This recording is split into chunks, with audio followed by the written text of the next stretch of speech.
waxaan tilmaamayaa in la yidhaahdo mas'alo dhacdo uun xaqiiqo min xaqaa'iq dunya ka mida haddaad ka hadashana bini aadam dhaawac bay gaadhsiinaysaa yuhuud la yidhaahdo 15 milyan dunidoo dhan markay joogaana nebiyullaahi muxamed oo 2 bilyan oo qof rumaysan tahay marka la caayana waa xorriyatulkalaam inay noqoto iyo xorriyatulqowl oo maxaa tan kale xorriyatulqowl u noqon weyday waa marka lagu doonayo Soomaalidu maxay oran jirtay la jiifiyaana bannaan wadaad baa ul taagay bay Soomaalidu oran jireen marka la rabana waxa la oran jiray la jiifiyaana bannaan waa la jiifiyaana bannaan sida u taala miidiyaha iyo bulshada iyo wax oo dhami wixii aanay doonaynin indhaha way ka laabtaan ninka reer galbeed ee wax geysta malafkiisa la baadhayo maalinuu dhakhtar ma tagay dad buu leeyahay wuu waalaa bari buu dhakhtarka la kulmay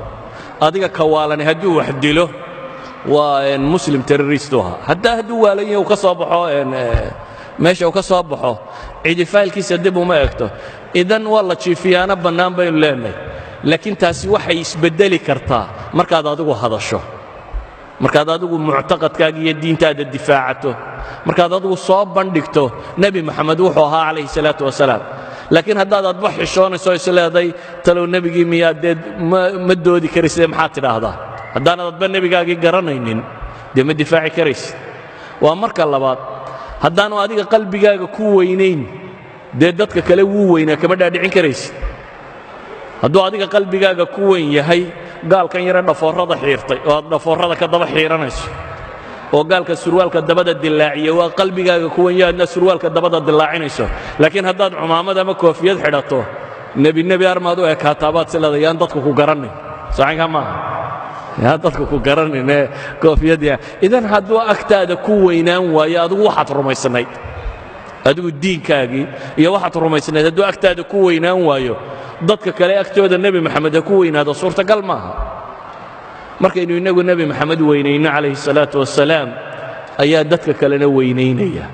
innagay xilkeenna tahay markaasi dadka in badan baan ogaynba wuxuu ahaa intaanaan ka warramaynaa waa in taariikh baadhay oo wax baratay oo wax eegtay laakiin dadka inta badan dee miidiyahaasaa u warrama maalinna sawir yaroo qaldan soo saaraya maalinna hadal qaldan soo saaraya kaasaa u warramaya markaa dadku saasay u rumaysan yihin idan waa xil idinka idin saaran inaynu bashariyada u sheegno nebi maxamed inaanu weynaynoo qurhe inuu yahay rasuulkii loo soo diree badbaadin lahaa aakhiriya adduunba inuu moxamed yahay calayhi salaatu wasalaam hitler markaa micyaarkiisani wuxuu weeyaan inay kulmaan awoodda aragti dejinta iyo nidaamka iyo filosofi inaad dejiso iyo awoodda hoggaaminta iyo inaad zaciim noqoto iyo awoodda hadalka iyo dadka afkaartaada inaad gaadhsiin karto saddexdaasi inay kulmaan buu leeyahay hitler waa wax aad naadir u ah waa wax aan nolosha inta badan lagu arag haddaba brofesor raw baa markuu masaladaa hitler ka soo qaatay wuxuu leeyahay haddaba saddexduu hitler yidhi waa naadir qof ay ku kulantaannu haynaa buu leeyahay saddexdaasoo qof qudha isugu tegey saddexdaasiba waxay ku kulmeen buu leeyahay rasuululislaamka diin iyo mabaadi' cusub la yimi hoggaamin la yimi khatiib mufawahoo dadka wuxuu rabo gaadhsiinayay buu leeyahay waana buu leeyahay fii shakhsi rasuuli اlislaami ra'a alcaalamu andar daahira calaa wajhi اlardi buu yidhi qofka islaamka hoggaaminaya ama nebi moxamed calayhi salaatu wasalaam waxa weeyaan buu yidhi andar daahira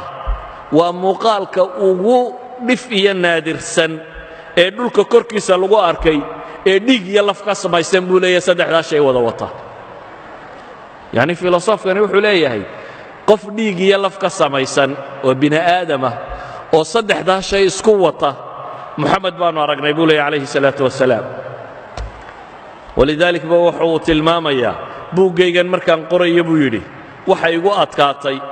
inaan nebi moxamed oo dhan ka warramo buu yidhi laakiin waxaa laga yaabaa buu yidhi waxoogaa sawirraa inaan idinka siiyo uun moxamedkii nebiga ahaa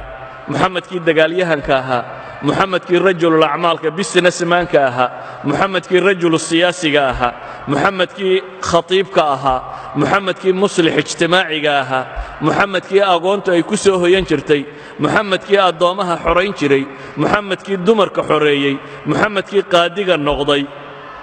muxamedkaasi buu leeyahay taariikhihiisa wax yaroo ka mida baan idiin sheegayaa buu leeyahay buugga kan markaan qorayo ee nebi maxamedka naadirkaa kama warrami karayo yacni wuxuu ka cudur daaranayaa inaanu soo wada bandhigi karin nebiyullaahi moxamed calayhi salaatu wasalaam jawaanib alcadama qaybaha weyne uu leeyahay ayuha alaxiba outstandingka resultska ka soo baxay nataa'ijka uu dhaliyey siday u weyn tahay